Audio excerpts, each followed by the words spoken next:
¿De qué manera respondes tú cuando tienes un problema o una crisis severa? Porque no es hasta que el problema viene a nuestras vidas cuando sabemos de qué calibre estamos hechos. No es hasta que enfrentas la tragedia, hasta que te das cuenta si tu fe es una fe bíblica. Porque hay muchos cristianos que llenan las iglesias en el mundo entero, pero cuando se enfrentan a un problema o a una tragedia, la tragedia o el problema los desmorona, los deshace, se caen al suelo y muchos hasta abandonan la fe. ¿Qué pasó? ¿Estas personas tenían fe? ¿Eran realmente cristianas? ¿Tenían la fe bíblica? ¿O simplemente eran creyentes religiosos de las iglesias, de las cuales las iglesias abundan esta clase de personas? No es hasta que la fe es probada a través de los problemas, las tragedias y las tribulaciones que nos damos cuenta si la fe que profesamos es verdaderamente la fe que salva. Cuando tú tienes un problema o enfrentas una crisis, ¿te enojas? ¿O eres de las personas que avientas todas las cosas desesperados en tu casa y comienzas a gritar, cállense, nadie se me acerque, porque te salió el hombre Hulk por dentro? ¿O recurrimos algunas personas a anestésicos, como en las películas que tienen un problema, una crisis, y se preparan su copa de whisky o su copa de tequila para mitigar el dolor, para calmar la ansiedad, o un toque de marihuana, o un pericazo de cocaína, etcétera, etcétera? ¿O eres una persona que cuando enfrenta la crisis y el problema, no recurres a ninguna de estas cosas, no te exaltas, simplemente caes de rodillas y lloras y en la angustia derramas tu corazón delante de Dios? Dios mío, pasó esto, pasó aquello, y aquí no me voy a levantar hasta que yo tenga paz y me llenes de tu espíritu y la tranquilidad que Dios me da, que esto que me está pasando es para mi bien. Ahorita no entiendo por qué pasó este problema, pero sé por fe que es para mi bien, Señor, porque tú tienes un plan perfecto para mi vida, y si tú diste tu vida por mí, ¿cómo no me darás todas las cosas? Y en ese momento la paz que sobrepasa todo entendimiento guardará tus pensamientos y tu corazón en Cristo Jesús. ¿Has experimentado este poder de Dios ya en tu vida? ¿Has atravesado estas crisis y has probado a Dios en esas crisis en lugar de tomar la puerta falsa? En este pasaje que acabamos de leer y que vamos a estudiar, Israel enfrenta una crisis, una amenaza tremenda. Pero lo interesante de estos versículos que acabamos de leer es que el Espíritu Santo no se enfoca tanto en la guerra que los amenazaba, en el ataque de esta tribu nómada de los amalecitas, sino que el Espíritu Santo se enfoca y en medio de este pasaje nos da el secreto para vencer cualquier problema o crisis que nos amenace. Y el secreto es la oración. La oración. Dicen en Efesios 3:20, y aquel que es poderoso para hacer que todas las cosas abunden en nuestra vida y hacerlas mucho más grandes y darnos una respuesta mucho más inimaginable que podamos nosotros cruzar nuestro pensamiento, según el poder que actúa en nosotros. Dios es poderoso para responder las oraciones, pero tú no vas a poder nunca descubrir el poder de la oración si no eres una persona acostumbrada a orar. Y a orar por tus problemas, por los de tu matrimonio, por los de tus hijos, por el económicos, por el de salud. Cuando nosotros no somos personas de oración todos los días, cuando las crisis vengan, las crisis nos van a hundir, nos van a devastar, van a sacarnos a muchos del camino y muchos perderán absolutamente la brújula para seguir siguiendo a Jesucristo. Veamos en primer lugar el versículo 8 y 9 y comencemos a estudiar este pasaje. Y dice, entonces vino Amalec y peleó contra Israel en Refidim.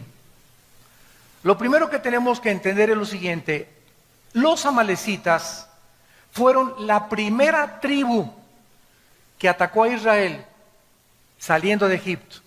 En cuanto salieron de Egipto, venían hacia la tierra de Canaán. Y en el intermedio entre Egipto y la tierra de Canaán estaba el desierto. Los amalecitas eran una tribu nómada, eran salvajes, sanguinarios, descendientes de Esaú. Eran primos de los judíos. Los amalecitas tenían el conocimiento de que ese pueblo que estaba atravesando Israel y que se dirigía a Canaán era el pueblo de Dios. ¿Cómo lo sabían? Por Esaú, porque ya Dios a Jacob le había dado las promesas de la tierra prometida.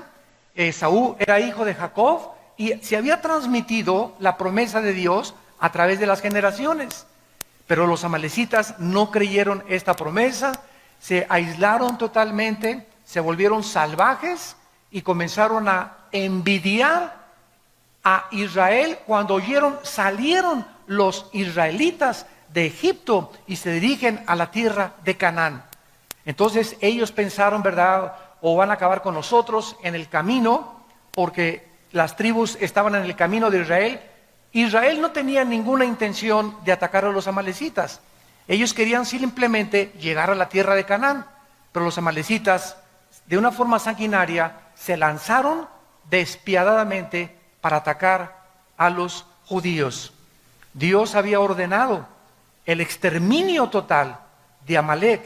Dice, por ejemplo, en Deuteronomio 25:19, cuando Jehová tu Dios te dé descanso de todos tus enemigos alrededor en la tierra que Jehová tu Dios te da por la heredad para que la poseas, borrarás la memoria de Amalec de debajo del cielo, no lo olvides.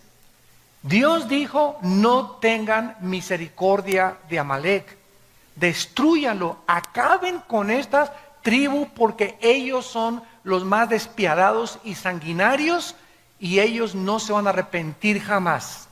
Ahora bien, vemos que el rey Saúl, más adelante, fue destituido del trono de Israel. ¿Por qué? Porque cuando Dios le ordenó destruir al rey amalecita, lo perdonó. Y perdonó al ganado, y eso, dice Samuel, le costó en 1 Samuel capítulo 15 al 17, el trono y todo el gobierno al rey Saúl. ¿Quién fue el que acabó con los amalecitas? El rey David. Fue el último rey que acabó con los amalecitas.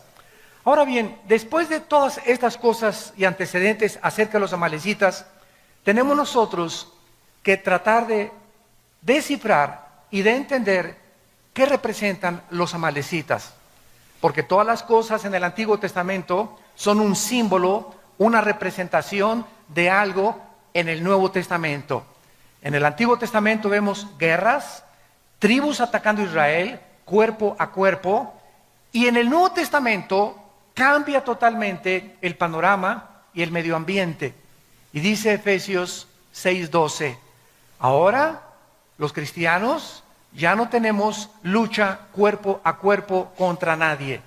Ya no tenemos lucha contra sangre ni contra carne. Nuestros enemigos no son los comunistas, ni los musulmanes, ni los ateos, ni tu suegra, ni tu vecino, ni los endemoniados, ni los nazis, ni los fascistas. Nuestra lucha ahora no es física. Tenemos que entender los cristianos que ahora estamos luchando contra potestades espirituales, contra gobernantes que controlan el espacio, los gobiernos y las mentes de las personas, contra gobernadores de las tinieblas, contra huestes, ejércitos, pero de millones de criaturas que Cristo les llamó demonios. Criaturas inteligentes que están vagando alrededor del planeta Tierra sin cuerpos, porque no tienen cuerpos. Hay una historia, ¿verdad?, por qué perdieron los cuerpos en el mundo preadámico, pero estos demonios tratan de entrar a cuerpos humanos para controlar tus pensamientos, la forma como tú ves la vida, para especialmente atormentarnos. Satanás es el maestro en el arte de la tortura china. Si algo los demonios hacen con nosotros es atormentarnos, meterte ideas de celos, semillas sembradas de duda contra tus pastores, contra tu esposa, contra tus hijos, contra tus padres, contra el gobierno. Nos tratan de perturbar, de poder sacarnos de nuestras casillas, de que no pensemos coherentemente ni de una forma objetiva, sino que podamos llenar nuestros pensamientos de odio, de amargura, de resentimiento y de fracaso. Te atormentan y te dicen: tú no vas a salir de perico perro, tú nunca vas a progresar, nunca te vas a volver a casar, todas las mujeres son iguales, todos los hombres son iguales, todos los gobiernos son iguales, y las iglesias son una bola de hipócritas, esto y el otro, no le creas a nadie. Y el mundo está gobernado, ustedes lo saben, por el odio. Si hay un espíritu ahorita en el mundo, es un espíritu de odio y de violencia. Porque esta es la razón por la cual Satanás está atacando a los seres humanos, para que entre nosotros nos ataquemos unos a otros. Y este espíritu está en las iglesias. Y ahora lo vemos, y yo lo veo en mis constantes viajes, ¿verdad? Presbiterianos contra bautistas, pentecostales contra nazarenos, nazarenos contra arminianos, arminianos contra calvinistas. Y aunque haya diversidad de doctrinas en el cuerpo de Cristo, porque no todos tenemos toda la verdad, nos debemos amar, nos debemos de soportar y tolerar.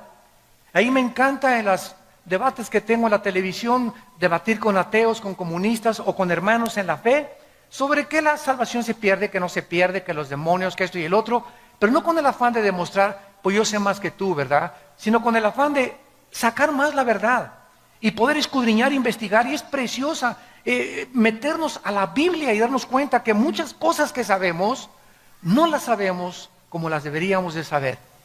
Entonces, cuando tenemos esa mentalidad, ¿verdad?, de no de competencia, sino de que somos un cuerpo, y no importa que tú seas bautista o Asambleas de Dios o Calacuaya o Amistad Cristiana o Vida Nueva, somos hermanos en Jesucristo y debemos amarnos y soportarnos y no competir entre nosotros, ni agredirnos, ni atacarnos los unos a los otros, que es lo que el diablo quiere hacer. Casa dividida no puede permanecer. ¿Qué representan los amalecitas? De acuerdo a la mayoría de los teólogos en el mundo, los amalecitas representan, o Amalek, la carne. No a Satanás, la carne. ¿Qué quiero decir con esto?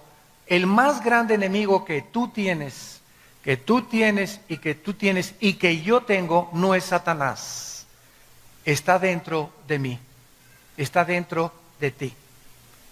El más grande enemigo que tenemos nosotros está dentro de nosotros. Escúchenme bien.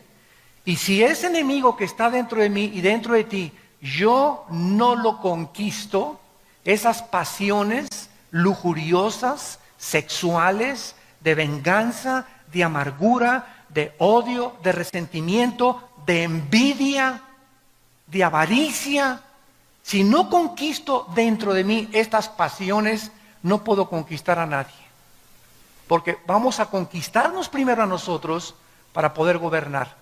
Yo no puedo gobernar si antes yo mismo soy presa y esclavo de mi propia carne dentro de mí. En Filipenses 3 el apóstol Pablo escribió: porque no somos de los que confiamos en la carne. Y cuando hablamos de la carne estamos hablando de esa antigua naturaleza adámica, caída, que aun cuando somos cristianos, está dentro de nosotros. Los cristianos no somos diferentes a los no cristianos, más que somos hombres perdonados, nada más. Pero los cristianos, igual que los no cristianos, seguimos teniendo pasiones, seguimos teniendo envidias, seguimos teniendo pleitos, seguimos teniendo las obras de la carne. ¿Por qué? Porque estamos en proceso de ir venciendo una por una a través de la santificación. Y por eso muchos no cristianos se espantan cuando ven muchos de nosotros. Pleitos entre los hermanos y envidias entre los hermanos. Y lo primero que dicen, ¿qué es? Pues no, que son cristianos. Pues sí, pero contéstale, pero no soy querubín. Entonces, tratemos, ¿verdad?, de entender esto. Somos personas, los no cristianos tienen igual que nosotros, pero los cristianos tenemos dentro de nosotros el poder de Dios, que los no cristianos no tienen. El poder de Dios para vencernos a nosotros mismos. Dice en Santiago 4, resiste a Satanás y entonces él huirá de ti. Y más adelante dice, ¿verdad? Dios resiste a los soberbios y le da gracia a los humildes. Entonces fíjate lo que dice Santiago 4. Si yo quiero resistir a Satanás, no tengo que atacarlo en el nombre te vengo a echar y por aquí por allá, menos que haya un endemoniado, pero no luchar así, que se han juntado cristianos hasta el Popocatépetl, fueron a sacar demonios al Popocatépetl, ¿no? Y para que ya no eruptara bueno, tantas cosas que hacemos, ¿verdad? Tan locas. En lugar de eso, dice la Biblia que la forma en la que yo impido que Satanás entre a mi vida, en la forma en la que yo impido que Satanás me ataque, es siendo humilde. Dios da gracia a los humildes, resiste a los soberbios. Y nosotros resistimos a Satanás y confiamos en Dios. Entonces, para que podamos nosotros resistir a Satanás, tenemos que ser humildes. Y de eso se trata el estudio que vamos a desarrollar a continuación. Vamos a ver, en primer lugar, 3 cosas importantes en este ataque de los amalecitas. Número 1, este ataque que le lanzaron a Israel fue cruel y salvaje. Dice Deuteronomio capítulo 25. Fue un ataque cruel y salvaje. ¿A quiénes creen que atacaron los amalecitas? Atacaron a los que iban hasta atrás de la marcha de Israel, a los enfermos, a los cansados, a los lisiados, a los desganados, a los amargados, a los desilusionados. A esos fueron a los primeros que atacaron. Dice Deuteronomio 25, versículo 17, acuérdate de lo que hizo Amalec contigo en el camino cuando salías de Egipto. Escucha, de cómo te salió al encuentro en el camino y te desbarató, ¿qué cosa? Él nos ataca por detrás. El diablo es un cobarde y sabe que dentro de nosotros tenemos este enemigo. Y este enemigo que tenemos dentro, que es la carne, es bien traicionera.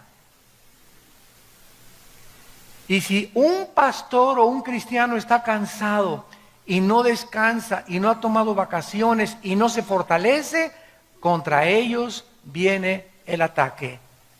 Pero el cristiano que tiene comunión con Dios diario, que está leyendo la Biblia diario, que está analizando su vida todos los días, está fortalecido en el espíritu y la carne comienza a debilitarse. Y Satanás no tiene entrada a mi vida si mi carne yo la debilito espiritualmente y me fortalezco espiritualmente. Pero si yo comienzo a no darle de comer a la carne y alimento mi espíritu, entonces Satanás, Cristo dijo, el diablo no tiene parte en mí. ¿Por qué? Porque Cristo no tenía la naturaleza pecaminosa. El diablo no podía encontrar ninguna avenida, ninguna entrada, ni en su mente, ni en sus oídos, ni en ningún lado donde lo pudiera atacar. ¿Dónde lo atacó Satanás? Tratando de que Cristo se independizara de su Padre y comenzara a tomar decisiones sin la voluntad de su Padre. Dile a esas piedras que se conviertan en pan. Pero no era la voluntad del Padre que se convirtieran en pan. Y si Cristo le hubiera hecho que esas piedras se hagan tortas de jamón o cubanas, ¿verdad? En ese momento no era pecado, porque no es pecado comer. El pecado consistía en que el diablo lo quería hacer actuar independientemente del Padre. Una esposa es maltratada por su esposo y la carne te dice, ¿verdad? Agarra la charola, el sartén y dale un charolazo sartenazo por afuera. Ahí está la carne, el enemigo entre nosotros. La Biblia me dice lo contrario. Ora por él y perdónalo. ¿Qué camino escojo? El camino de Dios. Yo lo perdono en el nombre de Jesús, aunque tenga ganas de ahorcarlo. Y cuando tomo esta decisión, viene el poder de Dios y Satanás no me puede atacar. Alguien te hizo alguien te robó, me quiero vengar y le voy a hacer esto y el otro. Si tomas el camino de la carne, pierdes. Mi esposo me traicionó, pues yo también me voy con otro. O me voy con otra. Si siempre que escogemos la carne, vamos a perder la batalla. Y cuando escogemos el camino de Dios, aunque parece que es más difícil, es el más bendecido. Porque Dios honra a los que le honran. ¿Me van siguiendo? Dice en Deuteronomio 25, 18, cómo te salió por detrás, te desbarató la retaguardia de todos los débiles que iban detrás de ti. Cuando tú estabas cansado y trabajado y no hubo ningún temor de Dios. La carne es débil, débil, débil, débil. Marcos 14, 38. Orad porque el espíritu está presto, pero la carne es débil. Esta es la razón por la cual ustedes jóvenes que tienen un noviazgo, cuando sabes que tu enemigo está dentro, y ayer fuiste a una reunión de jóvenes y hablaste en lenguas y viste al arcángel Gabriel que se te apareció, y te levantaste, hasta te levitaste del suelo y ya crees que eres querubín, ya eres especial en la iglesia. Y al otro día te vas con tu novio a Chapultepec y él está débil en la carne. Y tú esa mañana, ayer estuviste muy fuerte y ayer tuviste experiencias espirituales maravillosas, pero todos los días amanecemos totalmente sin baterías. El pan nuestro de cada día, dánoslo pasado mañana, Señor. La semana que entra. El pan nuestro, dánoslo hoy. Cuando Dios les dio el maná, ¿qué les dijo en capítulo 16 a Moisés? Diles que no junten el maná para el otro día, porque se les echa a perder. ¿Cuál es la lección? Que no dependamos de las fuerzas que tenemos hoy para el día de mañana. Cada día tenemos que enfrentar la guerra espiritual. Un matrimonio no puede en los primeros años ya compaginarse y un matrimonio no puede ya decir, ya la hicimos. Puedes tener 70 años de casado y seguir teniendo problemas en el matrimonio, porque ninguno de los dos es querubín todavía. El matrimonio es algo de lucha, lucha, lucha, lucha, lucha toda la vida. Y si tú no estás luchando con Dios de tu lado, orando con las manos levantadas al cielo, ¿verdad? Amalek va a destruir tu matrimonio. Porque te va a comenzar el diablo que esa mujer no es para ti. Te va a comenzar que tu esposo tiene cara de ardilla. Y que puedes tener una persona con cara de Sylvester Stallone, ¿verdad? Y comenzamos con esas ideas por causa de que comenzamos a creer que podemos vencer y tener victoria sin una vida de oración. Esta ha sido siempre la estrategia de Satanás. Satanás no puede atacarnos más que a través de nuestra carne. Es la carne la que tenemos que crucificar. Es la carne la que tenemos que hacer morir. Es la carne la que Él usa para poder manipularnos y controlarnos. Miren ustedes en Colosenses capítulo 3, en el Nuevo Testamento, el consejo que Pablo le da a la iglesia. Colosenses capítulo 3, versículos 5 y 6. Y dice Pablo, hagan morir. ¿Qué dijo Dios a Amalek? Desbarátenlo, destrúyanlo. No hagas negocios con Amalek. No juegues con Amalek. La orden es exterminar a Amalek. Y Dios te dice, no juegues con tu carne. No coquetees con el pecado. No sigas mirando a esa mujer que no es tu esposa más de 2 o 3 veces. No subas a una muchacha soltera, tú eres casado a tu coche, no la subas y menos cuando está lloviendo. No le des, a los pastores no le des consejería nunca a una mujer sola. Un pastor no puede hacer eso. ¿Quiere consejería? Me estoy muriendo, pues muérase.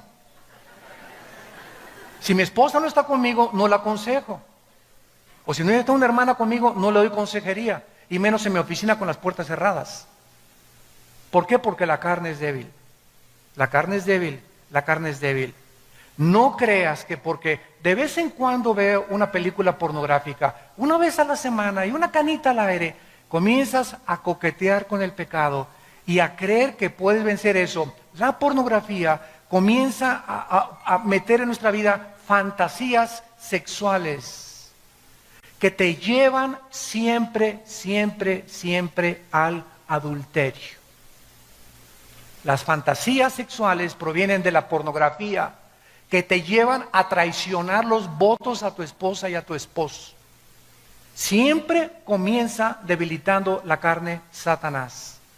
El que fuma comenzó con un cigarro, uno de vez en cuando. Al mes ya son 3, a los 2 meses ya te fumas una cajetilla, a los 2 años te fumas 2 cajetillas de cigarros. Y comienza con la marihuana. Esta es la bachilla, chido. Y comienzas a creer que la bacha y que, al año eres marihuano. En Acapulco les dicen macizos, de la Golden de Acapulco. El que comienza con la cocaína, igual con un pase, todo comenzó, como dice la canción, comenzó con un dedito y la mano agarró. Todo comienza poco a poco. Satanás nos va debilitando hasta que la carne me pide ya sexo, o me pide droga, o me pide alcohol, o me pide cigarro, o me pide esto. Y ahí es cuando yo ya abro la puerta a la invasión demoníaca. Y los demonios se vienen a atacar mis pensamientos, mi cerebro, y me amarran, me hacen esclavo de eso. Y hasta que no hay un quebrantamiento y un arrepentimiento profundo en mi vida, no puedo ser libre. Y para eso se necesita la obra del Espíritu Santo, porque Él es el único que nos convence de pecado. Por detrás viene la traición. En segundo lugar, el ataque fue sorpresivo. Israel no lo esperaba. Dice en 1 de Pedro 5:8, velad y orad porque vuestro enemigo el diablo está como león rugiente, pero rugiendo, buscando a ver qué hermanito está en la retaguardia. ¿Quién tiene ya 2 o 3 días que no ora? ¿Quién por ahí no trae su Biblia ya a la iglesia? Ya la Biblia ni les importa. A ver esos hermanitos que ven en la noche, repórtenme por favor, les dice a los demonios, ¿quiénes de los que se dicen cristianos ven pornografía? Pásenme la lista, apunten y váyanse, manden un batallón contra esa casa y ataquen esa mente de esa persona. Anda buscando como león rugiente. A ver, ¿quién de los hermanitos es tranza? ¿Quién no ha pagado sus deudas? Pero se persina y dice que él es cristiano y tiene deudas por acá y deudas por allá y ni siquiera abona para las deudas. ¿Quién se iba a cassettes y libros de librería sin pagar? Búscame esos hermanitos y Satanás comienza a tratar de devorarte. Él no viene a lastimarte, viene a acabar contigo. No tiene misericordia Satanás ni los demonios contra nosotros. ¿Y qué pasó? Ay, pues Señor, el diablo, no le eche la culpa al diablo. Le abrimos la puerta a través de la carne, de la debilidad de la carne. Entonces, así es como los atacó Amalek. Fue un ataque sorpresivo.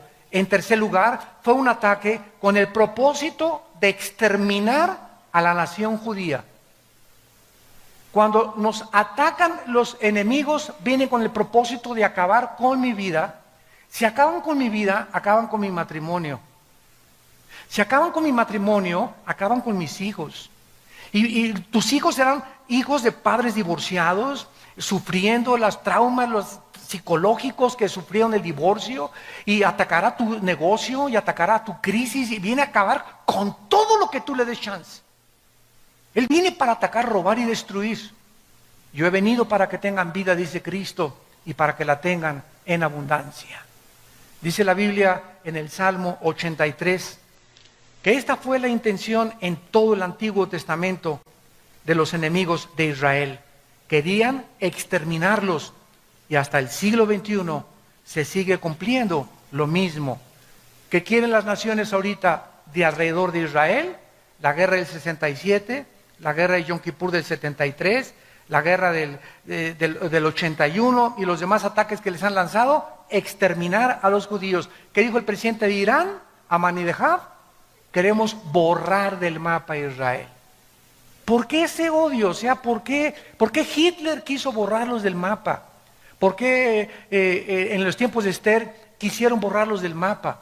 ¿Por qué los babilonios los quisieron borrar del mapa? Porque es la única civilización a través de la historia que el mundo los ha querido exterminar. Y a pesar de ser una nación tan indefensa y tan frágil, a pesar de los millones de enemigos que tienen, nadie ha podido hacer nada contra ellos, porque Jehová ha dicho, si tú tocas a mi pueblo, me tocas a mí.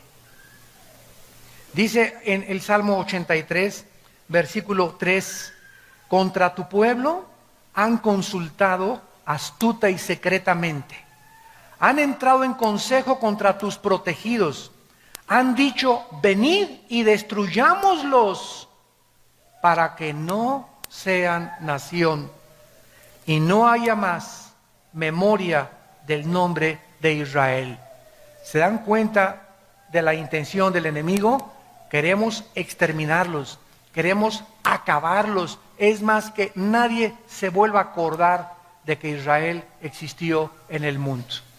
Ahora que Ahmadinejad dijo en las Naciones Unidas que quería borrar del mapa a Israel, Benjamín Netanyahu contestó, bueno, por lo menos reconoció que estamos en el mapa.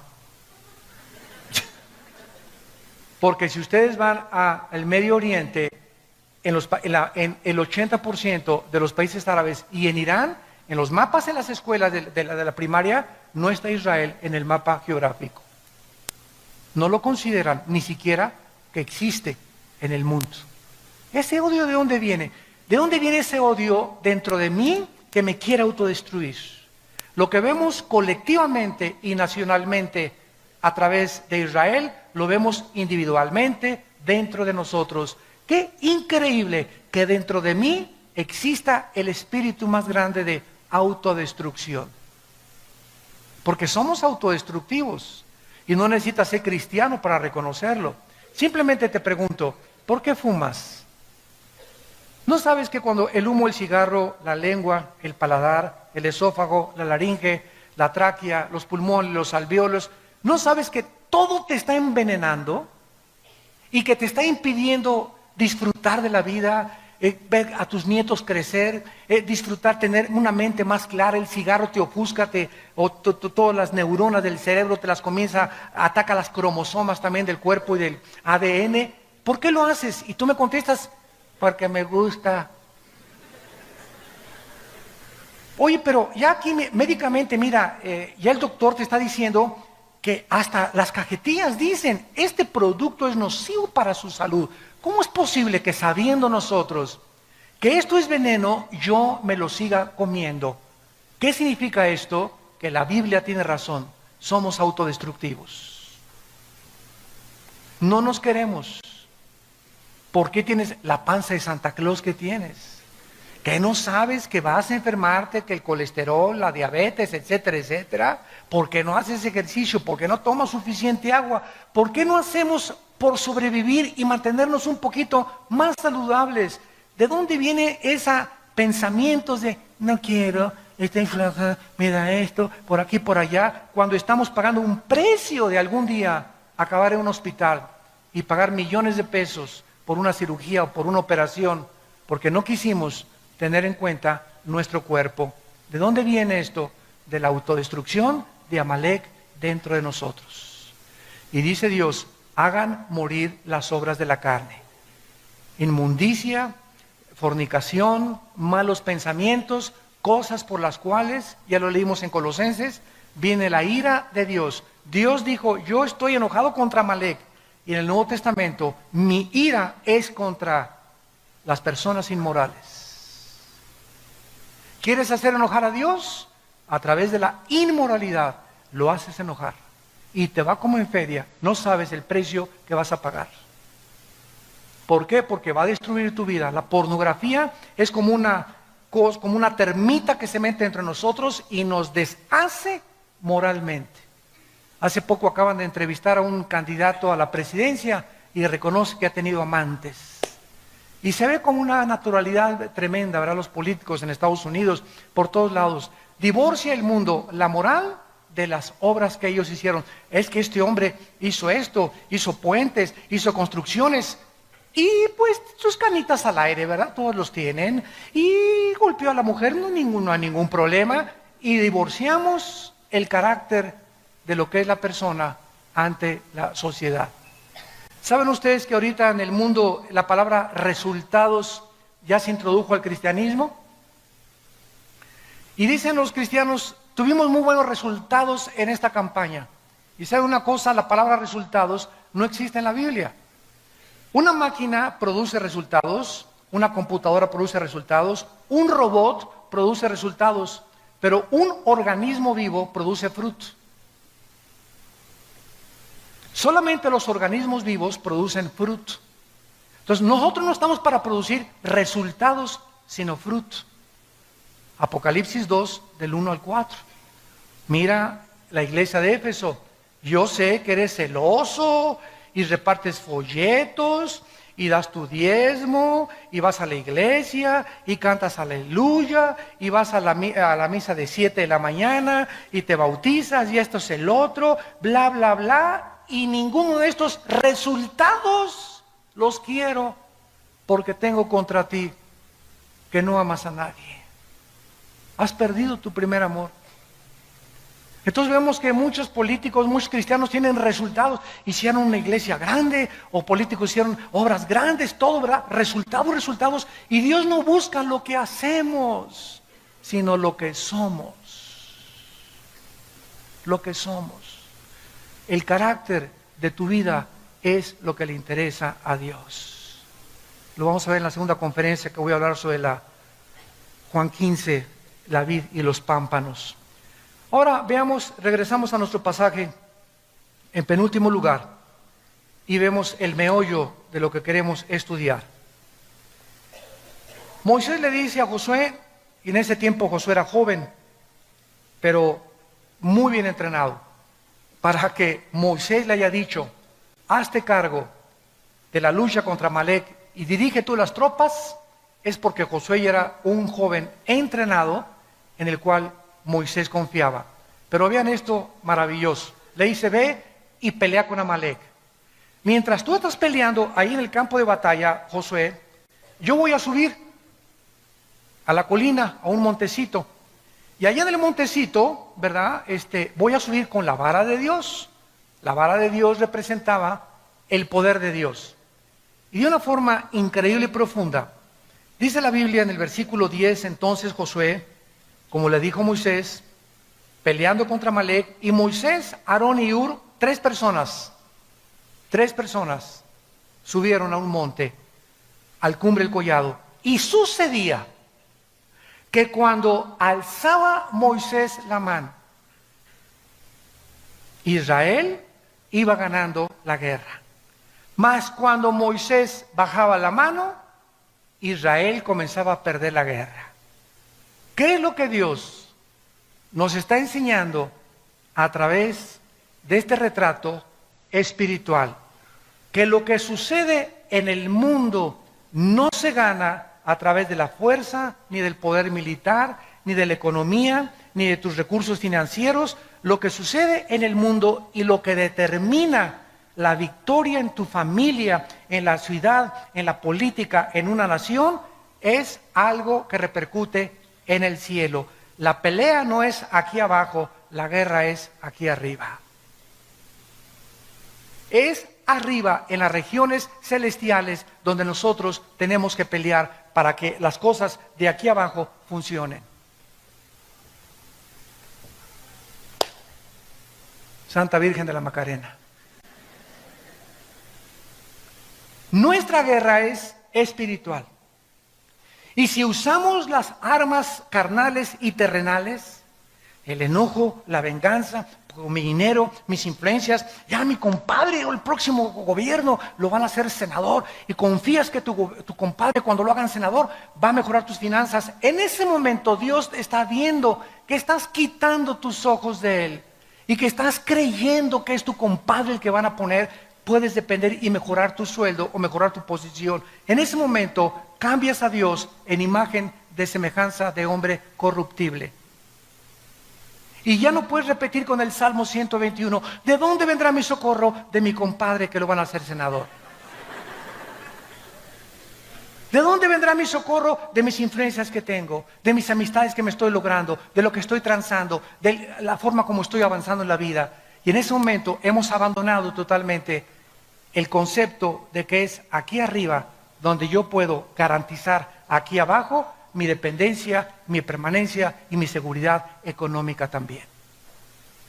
No inviertas aquí ahorita el mundo, ¿verdad? Vamos a comprar oro, vamos a comprar plata. Ahorita en Estados Unidos, ves en periódicos así, páginas enteras, compramos oro y metales. Porque es en lo único en lo que el mundo está confiando ahorita que no se va a devaluar, el oro y los metales preciosos, las joyas, etcétera, etcétera. Y los cristianos digo, ¿dónde podemos invertir el dinero? ¿Y qué nos dice Dios? El mundo nos dice, invierte aquí, invierte en el banco, pero tenemos a Dios que nos dice, no inviertas donde el orín y la polilla corrompen. La bolsa de valores puede caer, el dólar puede caer, y de la noche a la mañana, Juan Camaney, te vas hasta el suelo, porque yo deshago como polilla lo que más aprecias tú. Invierte en mi reino y jamás te faltará nada. Siembra donde el orín y la polilla no corrompen. ¿Ven el cambio de valores? El mundo te dice aquí y Dios te dice acá. ¿En dónde están tus valores? ¿En la tierra o en el cielo? Busca mi reino, arriba. Busquen a Cristo, arriba. Buscar las cosas donde hemos resucitado, arriba. Porque ahí están las bendiciones. Los he bendecido, Efesios 1:3, con toda bendición espiritual en las regiones celestes. Nuestras bendiciones están ahí arriba, nuestro banco está ahí arriba. Quiero bajar y tener provisión para poder invertir aquí. Le tengo que pedir a Dios, tener comunión con Dios a través de la oración, hacer contacto con Dios a través de la oración. Y en el banco de Dios, Él lo abre y abriré las ventanas y las derramaré sobre ustedes hasta que abunde la bendición, dice el Señor. Porque has puesto tu confianza en Jehová, yo también te libraré. Te pondré en alto y te mostraré mi salvación. ¿Dónde tenemos nuestro corazón? ¿Dónde está tu corazón?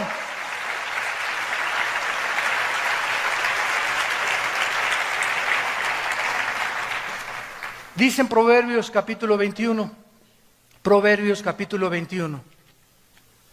Y estos conceptos, hermanos amados, espirituales, tienen que ser una realidad en tu vida.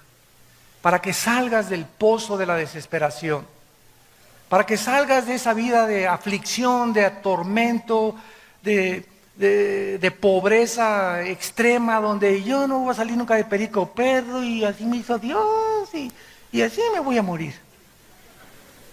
Tienes que cambiar tu manera de pensar y poner tus ojos y entender en dónde está la guerra, en dónde tenemos que pelear. Dice Proverbios 21, versículo 30 y 31, no hay sabiduría.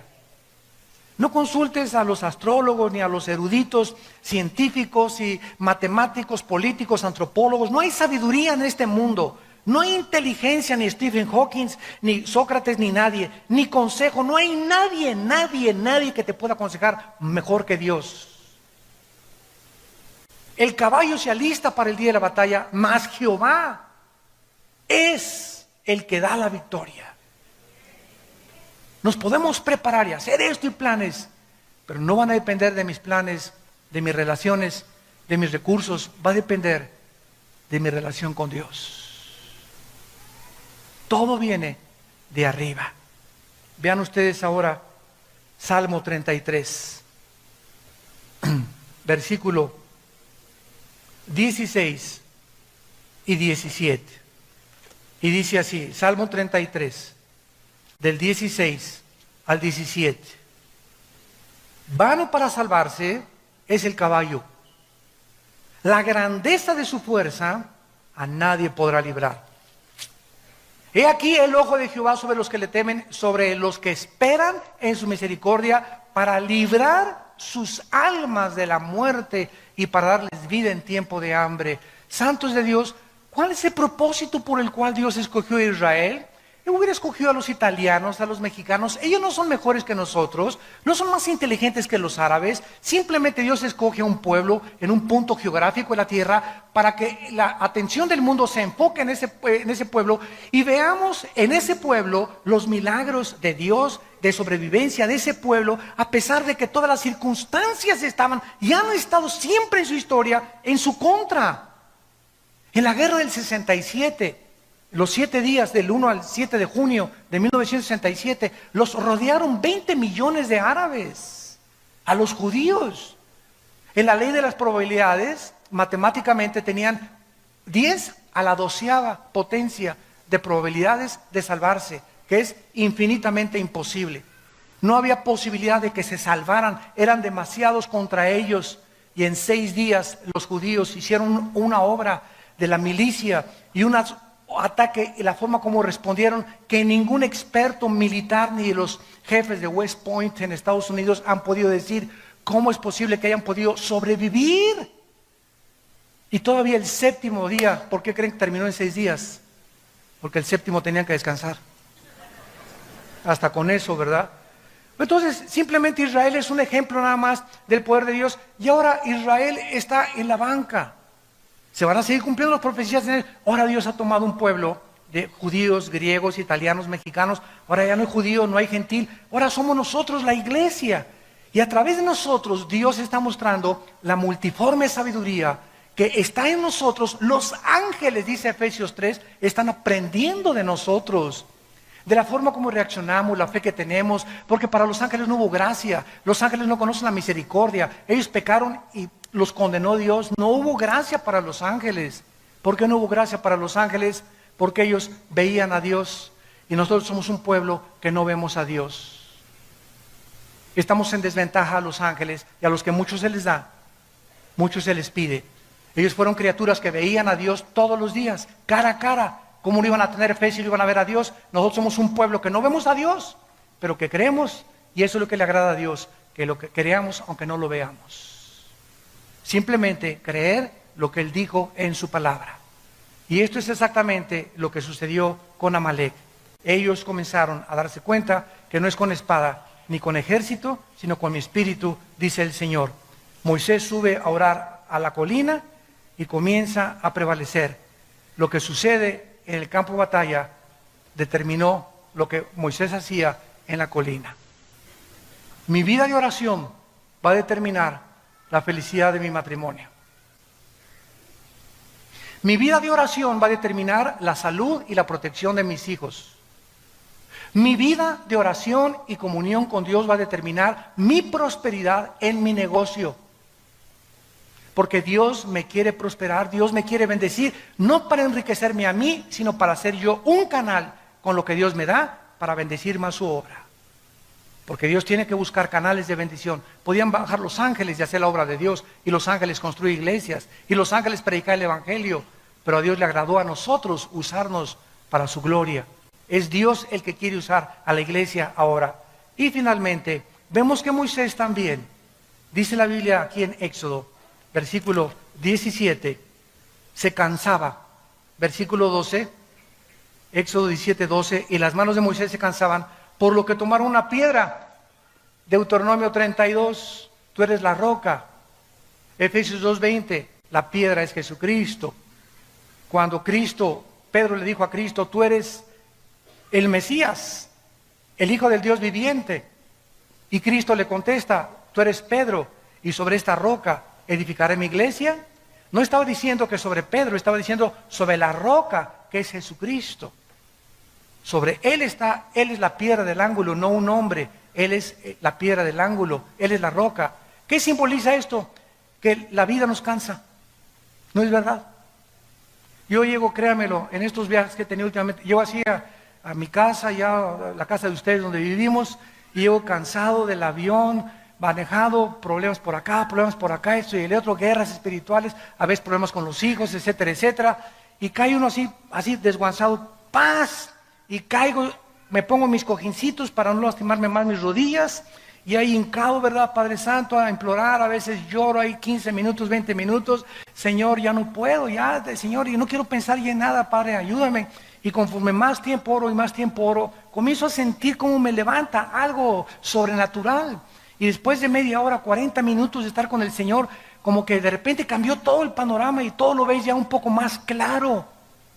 ¿Por qué? Porque nos cansamos. ¿Quién no se ha cansado de vivir? ¿Quién no está cansado del matrimonio, de los hijos, del problema, del gobierno, de la economía? Todos nos cansamos, somos seres humanos. Necesitamos a Cristo. Vengan a mí todos ustedes, los que están trabajados y cansados, y yo los haré descansar.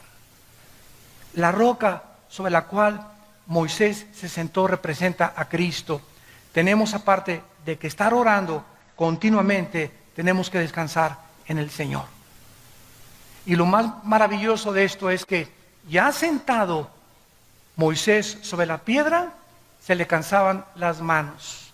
Ya descansaba el cuerpo, se le cansaban las manos. Y dice la Biblia, entonces en Éxodo, y Aarón y Hur, versículo 12, sostenían sus manos de un lado y del otro, así hubo firmeza hasta que se puso el sol. En segundo lugar, nosotros necesitamos en la oración tener compañeros. No podemos orar solos. Dichosos ustedes los que se ponen de acuerdo con alguien. Oye, estoy orando por mi familia, ¿me ayudas a orar por mi familia una vez a la semana, Juanita? Fíjate que tengo un hijo que se nos fue de la casa. ¿Cuántos de ustedes vienen aquí? Tenemos un buzón de oración. Hermano, veo ahorita que acabo el servicio, una cola. Hermano, ¿me echa su bendicioncita? ¿Me echa agua bendita? Al ratito me van a decir eso. ¿Me echa tantita agua bendita? Hermano, ore por mí. Y muchos de ustedes creen que el pastor, en el nombre de Jesús, oro por ti y ¡pum! Ya tus problemas se van a solucionar. ¿Sabes una cosa? Que no es mágico. No es mágico. No es la vara de Aladino. Claro que oro por ti, pero no va a solucionar eso tus problemas. Tú tienes que tener a alguien